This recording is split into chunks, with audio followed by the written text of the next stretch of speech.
지금 에베소서 보고 있습니다. 바울 사도는 에베소 교회를 위해서 기도를 하면서 지혜와 계시의 영을 주셔서 하나님을 알게 하도록 그렇게 구했습니다.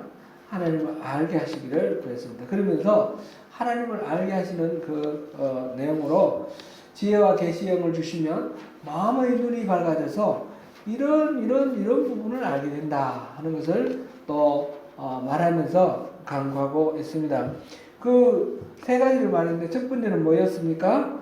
우리를 부르셨을 때 품으셨던 하나님의 소망, 하나님의 계획, 왜 우리를 부르셨는지 그 계획을 잘 알 수 있도록 해달라고 그랬고요. 두 번째는 뭐였습니까? 기업의 영광의 풍성함을 그랬습니다. 기업이라는 것은 유산이라고 그랬지 않습니까? 유산. 그러니까 하나님이 우리에게 하나님의 자녀로서 구원받은 하나님의 그 백성으로 사는 삶, 이게 이제 유산인 거예요. 구원의 확신을 가지고 이 땅 속에서 하나님의 백성으로 살고 있는 그런 그 은혜에 충만한 그런 삶, 그게 이제 유산입니다. 그 유산의 영광의 풍성함, 그게 얼마나 놀라운 건지 그거를 알게 해달라 그랬고요.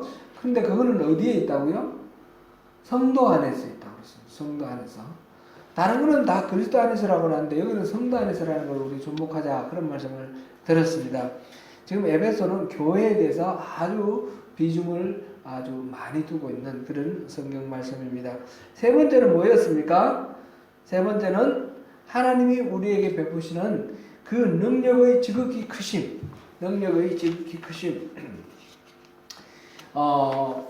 그 능력의 지극히 크심을 지난번에 메시지 성경의 표현으로 보니까 끊임없는 에너지와 한없는 능력, 이렇게 표현이 되어 있었어요. 그죠? 끊임없는 에너지와 한없는 능력. 주님께 우리가 늘 붙어 있음으로 인해서 우리를 통해서 나타나는 주님의 그 끊임없는 에너지와 그 한없는 능력, 제한이 끝이 없는 unlimited power, 그것을 이렇게 우리가 알 수 있다. 그것을 이 세 가지를 알게 하시기를 구하노라 그랬습니다. 이 세 가지를 하나님의 그 부르심의 소망이나 기업의 영광의 풍성함이나 하나님의 그 능력, 이 능력이 그리스도 안에서 역사하사 아니죠. 그의 힘의 위력으로 역사하심을 따라 믿는 우리에게 베푸시는 능력의 지극히 크심. 이제 이 세 가지를 알게 해달라. 지혜와 계시의 영을 주시면 우리 마음의 눈이 밝아져서 하나님의 이 부분을 알게 된다. 이거 아는 것과 모르는 것의 차이는 실제로 하나님이 우리에게 이미 주신 것을 알면 그것을 누릴 수 있는 것이고 모르면 그냥 사양시켜 놓을 수도 있는 거예요. 그래서 알아야지 그것을 다 누릴 수 있다. 그래서 알게 해달라 그랬는데 그 세 번째 그 하나님의 능력, 그것을 계속 이어서 오늘 본문이 시작되고 있습니다. 그의 능력이 그리스도 안에서 역사하사, 그 하나님의 능력이 그리스도 안에서 역사하사, 이거는 일하는 거예요. 일해서 죽은 자들 가운데서 다시 살리시고 예수님을 다시 살리셨죠. 부활시키셨죠. 그리고는 하늘에 자기의 오른편에 앉으사 하나님의 오른편에 앉히셨대요. 앉히셨다.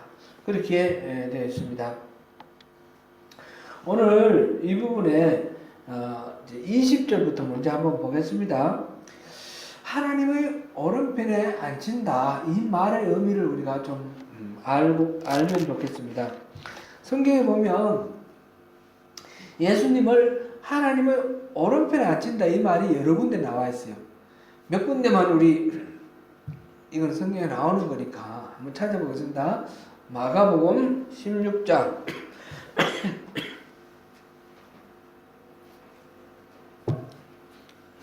마가복음 16장 19절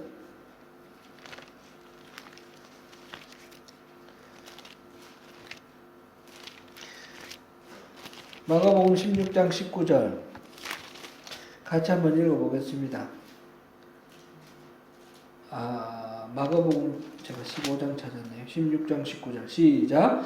주 예수께서 말씀을 마치신 후에 하늘로 올려지사 하나님 우편에 앉으시니라. 네, 하나님 우편에 앉으셨다 이렇게 나와 있어요. 그 다음에는 우리가 안 찾아보고요. 제가 읽어드릴게요. 골로새서 3장 1절에 보니까 그러므로 너희가 그리스도와 함께 다시 살리심을 받았으면 위의 것을 찾으라. 거기는 그리스도께서 하나님 우편에 앉아 계시느니라. 히브리서 10장 12절 말씀입니다.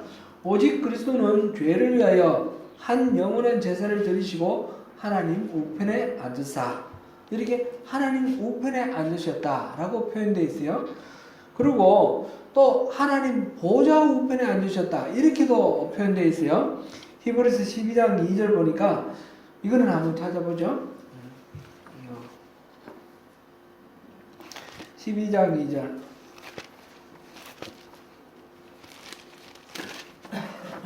같이 읽습니다. 시작. 믿음의 주여 또 온전하게 하시는 이인 예수를 바라보자. 그는 그 앞에 있는 기쁨을 위하여 십자가를 참으사 부끄러움을 개의치 아니하시더니 하나님 보좌 우편에 앉으셨느니라. 아멘. 지금 이 성경들을 읽으니까 하늘에 보좌가 있고 보좌 우편에 또 예수님이 또 어떤 의자에 이렇게 앉아 계시는 그런 것이 머리에 떠오르죠. 그런 이미지가 연상이 됩니다. 그러면 하늘 보좌는 몇 개 있어요? 오른편에는 예수님이 앉으셨으면 왼편에는 하나님 왼편에 누가 또 있을까요? 이 참 모르겠습니다. 하나님은 삼위일체 한 분이시잖아요. 한 분이신데 가운데 하나님 앉으시고 오른쪽에 예수님 앉으시고 왼쪽에 그럼 성령님 앉으셨나요? 그럼 하나님 세 분이신가요? 보좌가 세 개고요. 좀 헷갈리죠? 분명히 한 분이시라 그랬는데 하나님 우편에 앉아 계신다고 그랬고 보좌 우편에 앉아 계신다고 그랬어요. 요한계시록 22장을 한번 읽어보겠습니다. 요한계시록 22장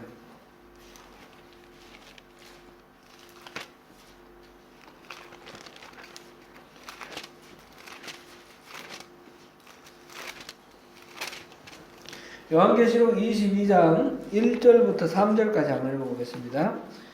시작. 또 그가 수정같이 맑은 생명수의 강을 내게 보이니 하나님과 및 어린 양의 보좌로부터 나와서 길 가운데로 흐르더라. 강 좌우에 생명나무가 있어 12가지 열매를 맺되 달마다 그 열매를 맺고 그 나무 잎사귀들은 만국을 치료하기 위하여 있더라. 다시 저주가 없으며 하나님과 그 어린 양의 보좌가 그 가운데 있으리니 그의 종들이 그를 섬기며 아멘. 지금 하나님 나라의 지금 광경을 지금 설명을 했는데 하나님과 및 어린 양의 보좌 이렇게 돼 있죠. 거기서부터 생명수가 막 흘러나온다고 그랬습니다. 하나님과 어린 양의 보좌. 이 보좌는 한 개예요, 두 개예요? 하나님의 보좌와 어린 양의 보좌입니까? 하나님과 어린 양의 보좌입니까? 영어로 보면 분명하게 나와요. 영어로는 한글로 보면 이게 단수인지 복수인지 모르겠는데 영어로 보면 이게 분명하게 나옵니다. The throne of God and of the Lamb 이렇게 나와 있어요. 그러니까 하나님의 보좌이면서 어린 양의 보좌예요. 그러니까 여기서 보면 하나님과 어린 양이 어린 양은 예수님을 말하잖아요. 같은 대상을 일컫는다는 걸 알 수 있어요. 그래서 그리스도가 하나님의 보좌 우편에 앉으셨다 하는 이 말의 의미를 우리가 한번 생각해 보려고 이렇게 여러 성경을 이렇게 살펴본 거예요. 하늘에 보좌가 있다. 이럴 때 하늘은 어디일까요? 하늘은 스카이가 아니잖아요. 그죠? heaven은 어디예요? heaven은 공간 개념이 아니에요. 공간으로 이 어디 저쪽 하늘 저쪽 끝에 어디 헤븐이 아니고 통치 개념이에요. 하나님이 다스리는 영역, 그게 헤븐이에요. 하나님 나라는 따로 어디에 뭐 가나안 땅, 저 이스라엘이나 아니면 어디 하나님 나라가 있는 것이 아니고 하나님이 다스리는 나라가 하나님이에요. 하나님 다스리는 맞는 내가 내 마음이 하나님께 순종하면 내 마음이 하나님의 영토가 되는 거고 내가 바로 하나님의 백성이 되는 거 아닙니까? 그러니까 이 헤븐은 통치의 개념입니다. 그러면 하늘에 하나님 보좌 우편 하나님 오른쪽 왼쪽 하나님 형상이 있습니까? 형상이 없어요. 육체가 없어요. 하나님 이 우주 만물을 다 품기도 하시고 우주 만물 안에 다 들어있기도 하셔요. 그러면 하나님 오른편이 어디예요? 하나님 왼편이 어디예요? 이거는 실제로 하나님의 형상에서 오른편 왼편이 있다는 뜻이 아니고 그렇게 상징적으로 표현을 했다라는 것을 알 수 있어요. 그러면 뭔가 어떤 이미지를 가지고 이런 것을 상징적으로 표현을 했구나 이런 생각을 할 수 있습니다. 그럼 어떤 이미지를 가졌을까요? 하나님은 지금 다스리시고 통치하시고 하니까 왕의 이미지 아닙니까? 왕의 이미지로 지금 이런 이야기를 하고 있어요. 실제로 그렇다는 것이 아니라 그러한 어떤 상징성을 갖고 있다는 거죠. 이게 이제 예수님 당시 그리고 그 이후에 성경이 기록될 당시 가장 큰 권력은 누굽니까? 로마의 황제죠. 로마의 황제를 이렇게 이미지로 가지고 있는 겁니다. 로마의 역사를 보면 이제 개선을 하는 게 있어요. 개선식. 전쟁이 나가서 이기면 돌아와서 로마에서 그 포로 로마노 로마 지금 가면 거기 있죠. 포로 로마노 있죠. 포럼 오브 롬 그러나요? 그게 있어요. 한가운데 옛날에 그 유적들이 있는데 말하자면 그게 로마의 한가운데죠. 그 위에 앞에 보면 신전이 있고 그냥 도로가 쫙 나가 있는데 거기에서 이제 개선 행진을 하는 거예요.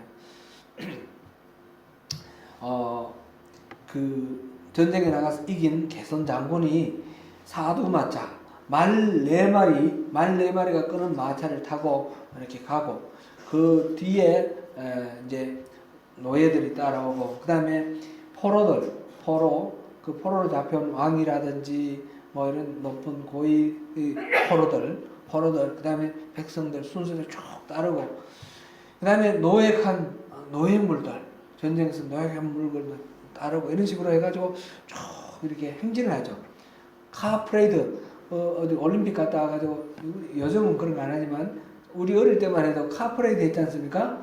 카프레이드 하듯이 이렇게 프레이드 하는 그게 이제 개선 행진입니다. 전쟁에 나가서 예를 들어서 캐사르 같은 경우 프랑스 지금의 프랑스죠. 옛날에 골에서 그 승전을 하고 돌아와서 그 다음에 이 프레이드를 했지 않습니까? 그 다음에 우리가 성경에서 보는 티투스도 유대인들 포로 1만 명 끌고 가가지고 그래서 개선 행진을 합니다. 이게 이제 개선문 같은 데 보면 구조로 이렇게 새겨져 있고 그런데 그럴 때에 처음에는 장군들이 전쟁에 나가서 승리하고 나온 장군들이 주인공이에요. 개선 행진할 때 그 장군이 주인공이 되는 거예요. 나중에 이제 황제가 이게 처음에는 공화정이었고 집정관 뭐 이런 사람들이 나가 전쟁하고 이렇게 했는데 이제 옥타비아누스부터 완전히 황제 권한이 확립이 되지 않습니까?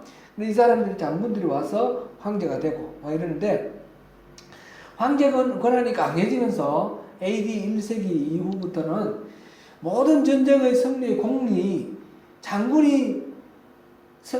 어느 장군이 어디에서 이겼든지 간에 그 공로는 누구의 거예요? 황제의 것이 되는 거예요. 그러면 개선 행진을 하면 전에는 장군이 그 개선 행진의 주인공이었는데 이제는 황제가 주인공이 되는 거예요. 황제가 주인공이 되고 그 전공을 세운 장군은 오른쪽에 그 사두마차에 같이 타고 이렇게 가는 거예요. 그래서 보좌 우편이라는 거는 이제 황제의 오른편. 황제의 오른편은 어떤 의미입니까? 승리자, 영광, 권위 이런 걸 나타내는 거죠. 그렇게 해가지고 위험 있는 주권, 영광과 권위 이런 걸 상징하는 그런 의미가 되었습니다. 그래서 지금 하나님 보좌 우편, 하나님 우편 이런 이미지, 실제로는 하나님 오른쪽 왼쪽 없습니다.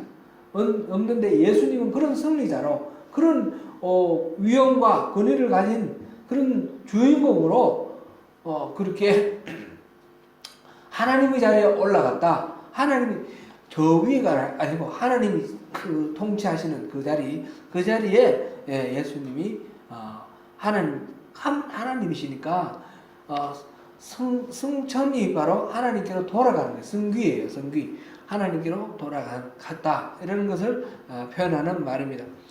이제 오른쪽이라는 말은 꼭 이것뿐만 아니라 그 다음에 출애굽기에도 보면 출애굽기 15장 6절 보면 제가 읽어드리겠습니다.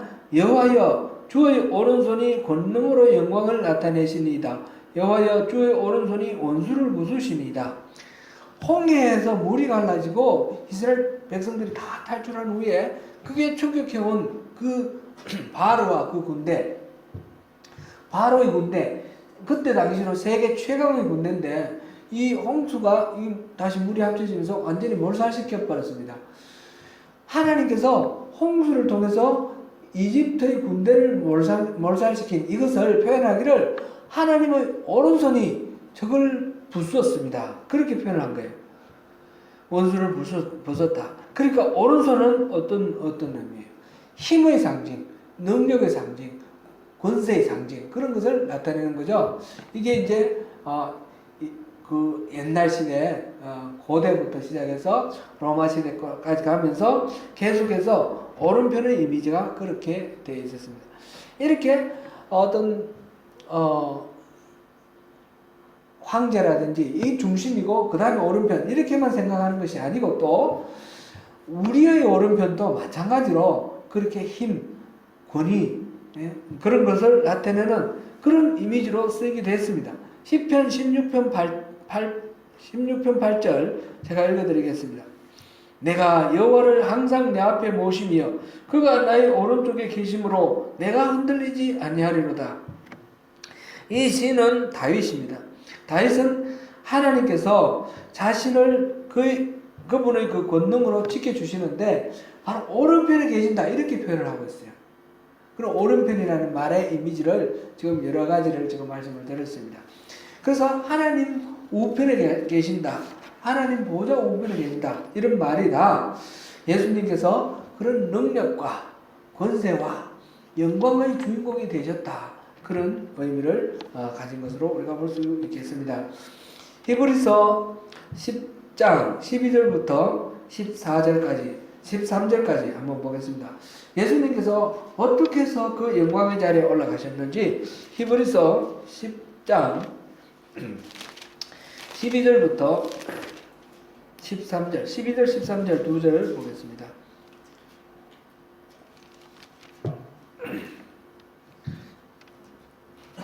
같이 읽습니다. 시작. 오직 그리스도는 죄를 위하여 한 영원한 제사를 드리시고 하나님 우편에 앉으사 그 위에 자기 원수들을 자기 발등상에 되게 하실 때까지 기다리시나니. 아멘. 죄를 위하여 한 영원한 제사를 드리시고 모든 우리의 죄의 문제를 해결하시고 그 공로로 하나님 우편에 앉으신 거다.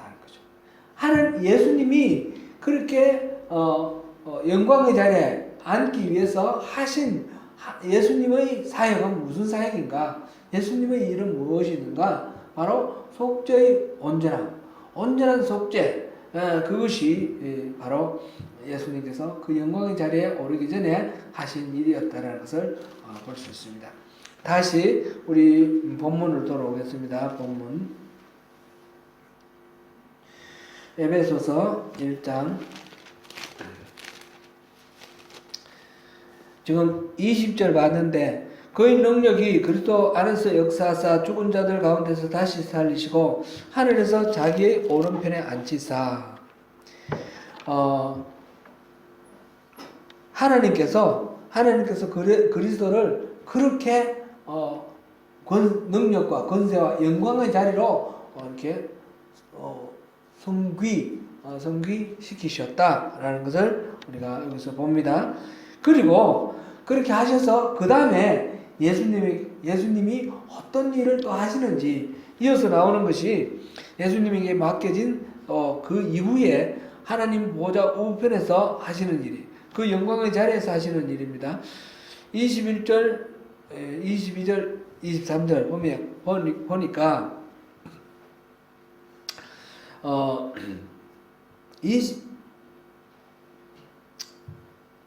21절 모든 통치와 권세와 능력과 주권과 이 세상뿐 아니라 오는 세상에 일컫는 모든 이름 위에 뛰어나게 하시고 또 만물을 그의 발 아래 복종하게 하시고, 그리고 만물 위에 만물을 이렇게 다스리게 하시고 그 만물 위에 뭐 어떻게 했습니까? 교회의 머리로 삼으셨다 그랬습니다. 예수님을 교회의 머리로 삼으셨다. 그 다음에 23절 보니까 교회는 그의 몸이다 그랬습니다. 그 다음에 만물 안에서 만물을 충만하게 하시는 이의 충만함이다 이렇게 이어집니다. 마지막부터 그 충만함부터 보겠습니다. 만물 안에서 만물을 충만하게 하시는 이는 누구를 가리키는 말일까요? 그리스도를 말합니다. 여기서는 그러니까 교회는 만물 안에서 만물을 충만하게 하시는 이 곧 그리스도의 충만합니다. 교회는 그리스도의 충만합니다.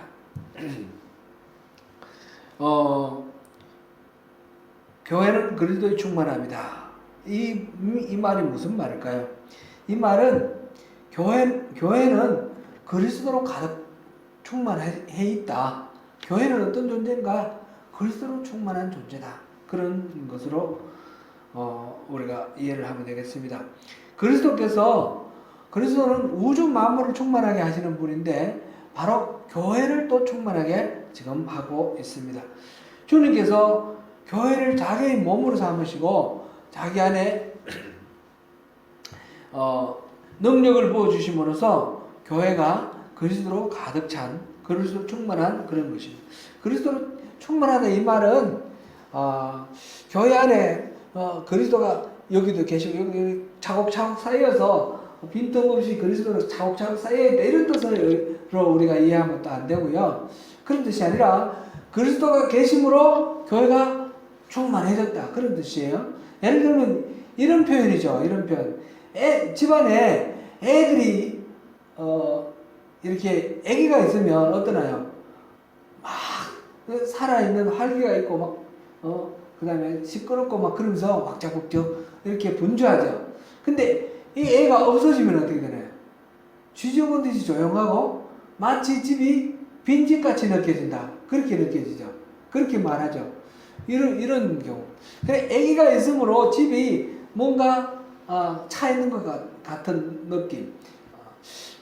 꼭 그건 아니지만 그런 식으로 우리가 생각해 보면 되겠습니다. 예수님이 안 계시면 이거는 빈자리예요. 빈자리. 완전 빈자리인데 예수님만 계시면 이거 꽉 찼다는 거죠. 꽉 찬 느낌. 그죠? 그러니까 교회 안에 있는 모든 일들이 예수님 계심으로 다 예수님께 집중되는 그런 상태. 그래서 예수님은 어떤 분이냐? 교회를 충만하게 하시는 거예요. 교회는 어떤 곳이냐? 예수님으로 충만한 곳. 그게 바로 교회다. 이렇게 드릴 수 있습니다.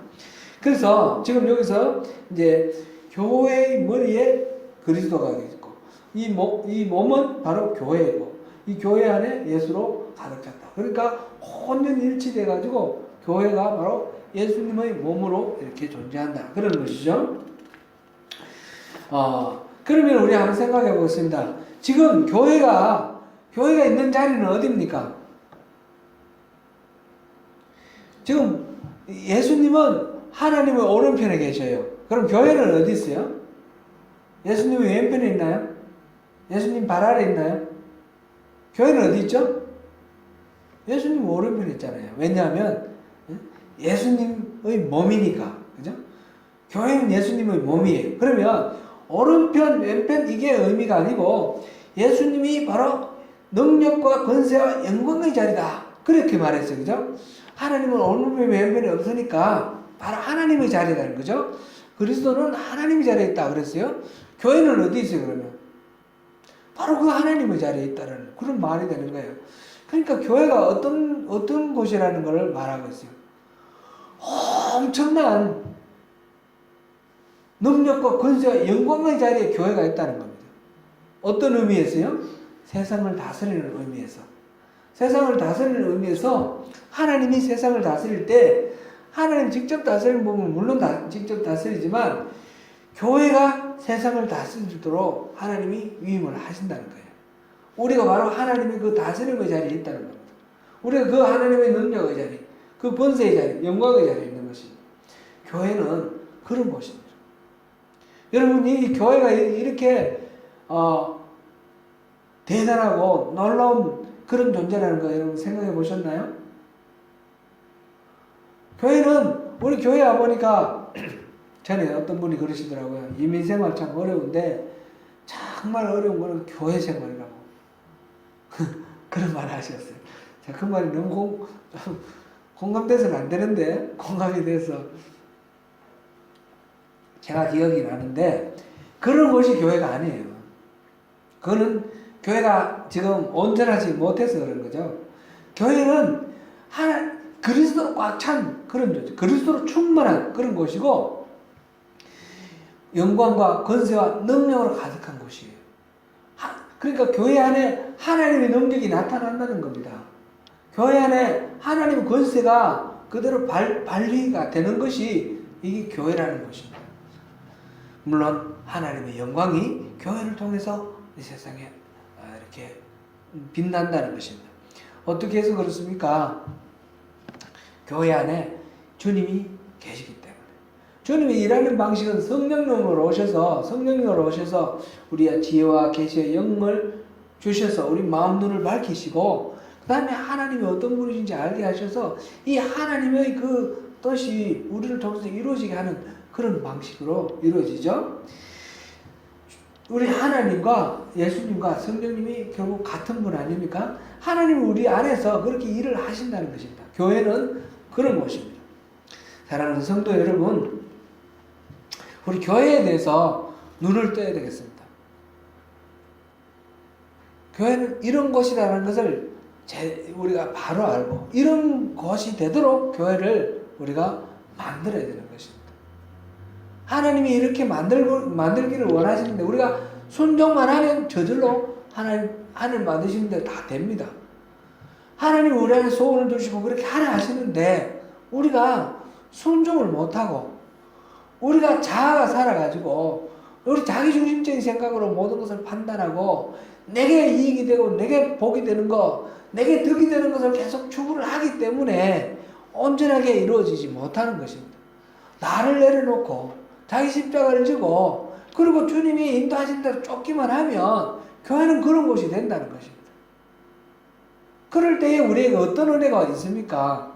주님이 우리를 온전히 다스려 주시고 주님이 우리 하나님이 가지신 그 능력이 내게 나를 통해서 나타나는 겁니다. 하나님이 가지신 그 권세가 나를 통해서 이루어지는 것입니다. 이 땅이 나를 통해서 하나님 나라로 변화되어 가는 것입니다. 나는 하나님 나라 백성으로 천국의 백성으로 천국을 누리며 살게 되는 것입니다. 우리가 자기중심적으로 살면 우리는 지옥 속에 사는 것이고 우리가 자기를 버리고 주님의 십자가를 지고 살면 우리는 천국의 백성이 되는 것입니다. 우리는 나를 내려놓으면 손해볼 것 같고 자기를 부인을 하면 나는 없어지는 것 같고 나는 아무 의미 없어지는 것 같기 때문에 계속해서 나를 붙듭니다. 나를 붙들고 있기 때문에 우리가 온전한 교회를 이루지 못하고 하나님의 나라를 온전히 이루지 못하는 그런 어정쩡한 상태에 놓여 있는 겁니다. 우리는 실제로는 하나님 나라 백성임에도 불구하고 이 바울이 기도하라고 하는 거 있지 않습니까? 기도하고 있는 거 있지 않습니까? 우리 마음의 눈을 밝게 해서 이걸 보게 해주세요. 이걸 알게 해주세요. 그랬는데 이걸 우리가 알지 못하고 누리지 못하고 있다는 것입니다. 우리 이걸 위해서 우리가 기도해야 되겠습니다. 사랑하는 성도 여러분, 우리 이렇게 기도하십시다. 우리에게 지혜와 계시의 영을 주셔서 하나님을 알게 해주십시오. 우리 마음의 눈을 밝혀주셔서 하나님이 우리를 부르신 그 하나님의 소망을 알게 해주십시오. 하나님이 우리에게 물려주시는 그 영원한 생명, 구원받은 백성으로 살아가는 지금부터의 삶의 양식에서 하나님의 영광이 얼마나 풍부하게 드러나는지 그것을 알게 하여 주십시오.